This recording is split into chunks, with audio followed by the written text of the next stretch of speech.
आंब्याचा सीझन चालू आहे आणि सर्वांच्या आवडीचा म्हणजेच आमरस। ह्या सीझनमध्ये आमरस तर केलाच पाहिजे। नमस्कार, मी सोनल होम किचन या यूट्यूब चॅनलमध्ये आपले मनापासून स्वागत। चला तर मग आपण सुरुवात करूयात। आज आपण पाहणार आहोत आमरस पुरी। तुम्ही पाहत आहात पुरी कशी टम्म फुगलेली आहे ते मी कशी केलेली आहे पुरी। मी सर्व ट्रिक सांगणार आहे अशी पुरी होण्यासाठी। तर इथे मी 2 वाट्या गव्हाचं पीठ घेतलेलं आहे। आपण गव्हापासून पुऱ्या बनवणार आहोत आणि त्या अशा मऊ पण होणार नाहीत, कडक होणार आहेत, कुरकुरीत होणार आहेत। इथे मी 2 वाट्या गव्हाचं पीठ घेतलेलं आहे। 2 चमचे मी रवा टाकणार आहे, बारीक रवा। रव्यामुळे काय होतं तर पुरी अशी खुसखुशीत होते, शेवटपर्यंत तशीच राहते। चिमूटभर मीठ टाकलेलं आहे, चवीनुसार कमी जास्त करू शकता तुम्ही। आता 1 चमचा मी तेल घालणार आहे। तेलामुळे पुऱ्या अशा खुसखुशीत होतात आणि मस्तही लागतात। आता इथे थोडं पाणी घालून मी मिक्स करून घेणार आहे। पूर्ण पीठ मी मिक्स केलेलं आहे।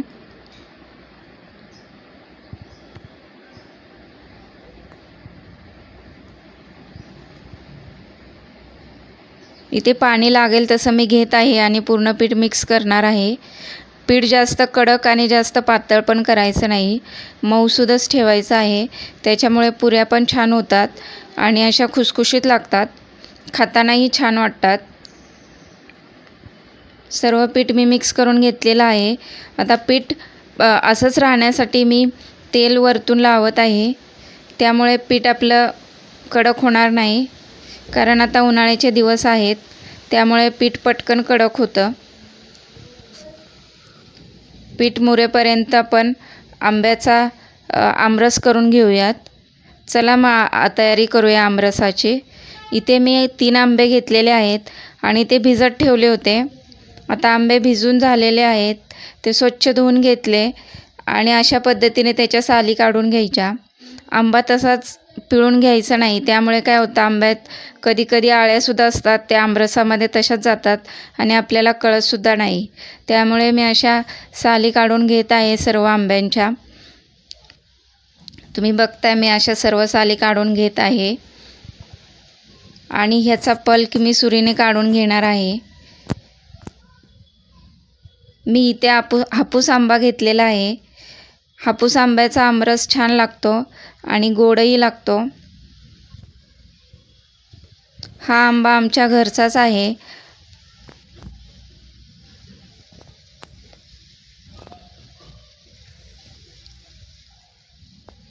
आता अशा पद्धतीने मी सुरीने आंब्याचा पल्प काढून घेत आहे। सर्व आंब्यांचा पल्प काढून घ्यायचा आणि तो मी मिक्सरला बारीक करून घेणार आहे।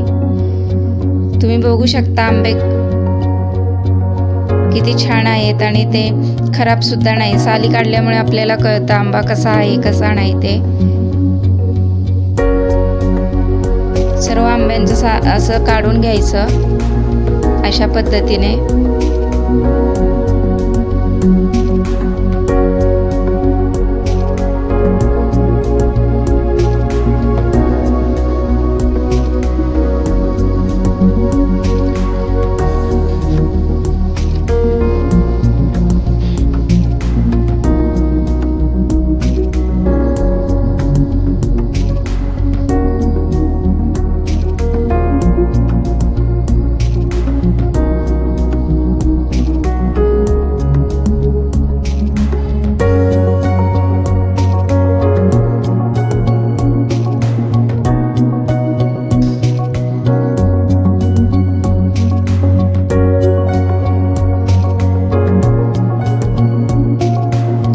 आंब्याचं सर्व काढून झालेलं आहे।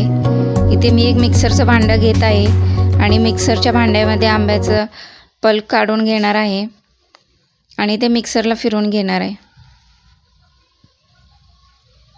हे सर्व मी मिक्सरच्या भांड्यामध्ये काढत आहे।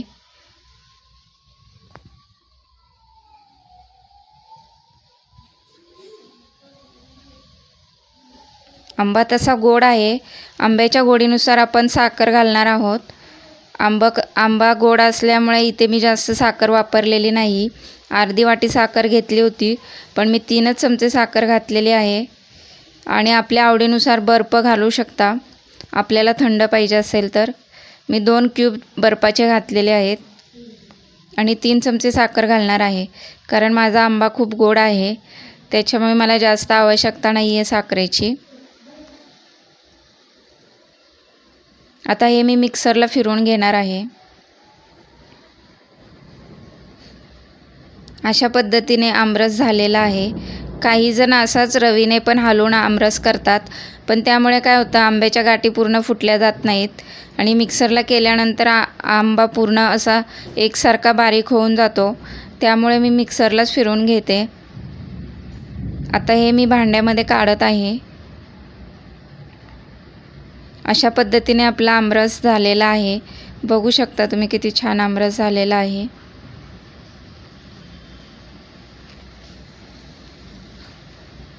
आता इथे मी 1 कप दूध घेतलेलं होतं. दूध घातल्यामुळे आमरसही छान लागतो आणि त्याची टेस्ट वेगळीच येते. पण मी पूर्ण दूध घातलेलं नाही, अर्धाच कप दूध घातलं, कारण की आमरस पूर्ण पातळ होईल म्हणून. इथे आपला आमरस एकदम थिक आहे, असाच पाहिजे आपल्याला, जास्त घट्टही नको आहे. आपल्याला पुरीबरोबर खाता येईल असा आमरस पाहिजे. त्यामुळे मी अर्धाच कप घातलेला आहे दूध. आता थोडी वेलची पूड घातलेली आहे आणि हे पूर्ण मिक्स करून घ्यायचं. अशा पद्धतीने आमरस झालेला आहे आणि आता हे आपण फ्रीजमध्ये ठेवून देणार आहोत 10 मिनटं. त्यामुळे थंड थंड आमरस खूप छान लागतो. मुलांनाही खूप आवडतो आमरस खायला. मी गार्निशिंगसाठी केशर घालत आहे वरतून. केशरमुळे आमरसला एकदम वेगळीच चव येते.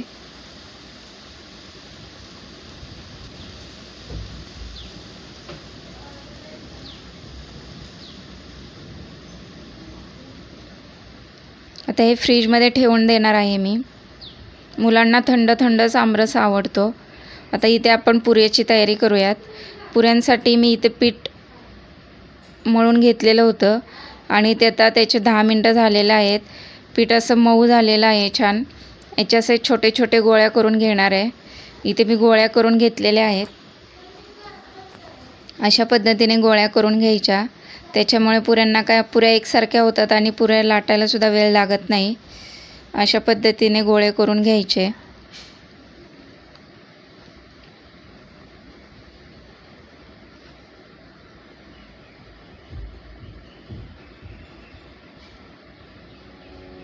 आता मी पुऱ्या लाटत आहे. एक एक गोळी घेऊन मी पुऱ्या लाटणार आहे. छोट्या छोट्या अशा पुऱ्या लाटायच्या. ह्या पद्धतीने मी पुऱ्या लाटत आहे. पुऱ्यांची साईज तुमच्या आवडीनुसार करू शकता. मला एवढ्याच पुऱ्या आवडतात म्हणून मी एवढ्याच लाटलेल्या आहेत. अशा पद्धतीने पुऱ्या लाटलेल्या आहेत.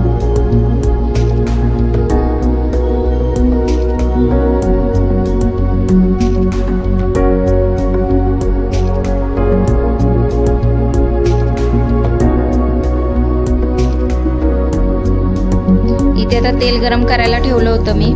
तेल गरम झालेलं आहे. तर यामध्ये मी पुऱ्या सोडून घेणार आहे. तुम्ही बघू शकता तेल गरम झालेलं आहे. अशा पद्धतीने मी पुऱ्या सोडणार आहे.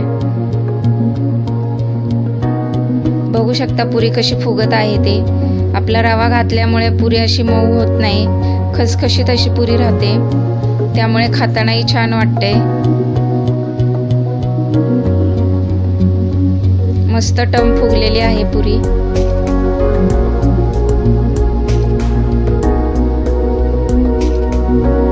आणि ह्या पुरीमध्ये तेल सुद्धा जास्त राहत नाही.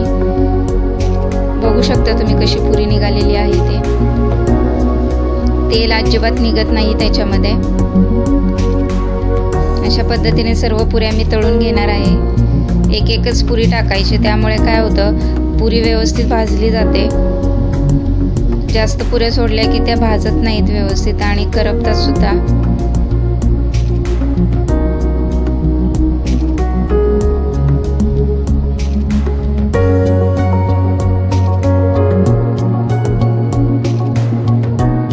बघताय तुम्ही कशा पुऱ्या फुगत आहेत ते.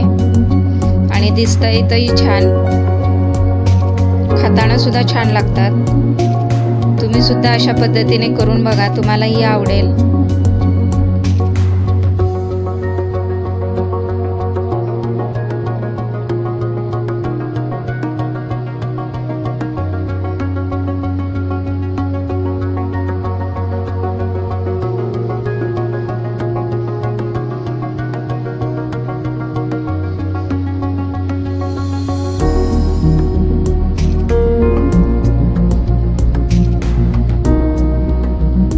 या पुऱ्या मी प्लेटमध्ये काढून घेतलेल्या आहे आणि आमरस सुद्धा काढून घेत आहे। अशा पद्धतीने आपला आमरस पुरी तयार आहे। मुलांनाही आवडते।